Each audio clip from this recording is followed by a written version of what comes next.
జీవితంలో మనం ఎంతో కష్టపడతాం, ఎన్నో సాధిస్తాం. కొన్ని సంఘటనలు ఇచ్చే ఆనందం ముందు అవన్నీ చిన్నవైపోతాయి.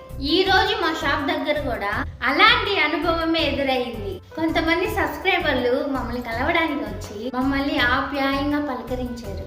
వాళ్ళు కేవలం కలవడమే కాదు, అక్క మీ వీడియోస్ చాలా బాగుంటాయి అక్క, అక్క మీ ఛానల్లో వీడియోస్ మేము రోజు చూసామక్క అని చెప్తుంటే ఆ మాటల్లో ఉన్న నిజాయితీ మా గుండెలకు తాకింది. మనం పడే కష్టానికి నిజమైన ఫలితం డబ్బులో రాదు, అవతలి వారి ముఖంలో కనిపించే నవ్వులో, వాళ్ళు చూపించే అలాంటి ప్రేమలో పొందినప్పుడే వస్తుంది. ఈ అభిమానమే మాకు కొండంత బలం. నాకు ఆయనకి ఇంకేం కావాలి? ఈ యొక్క మూమెంట్ ఫుల్ ఎనర్జీ ఇస్తుంది. మమ్మల్ని ఇంతలా ఆదరిస్తున్నందుకు థ్యాంక్ యూ సో మచ్.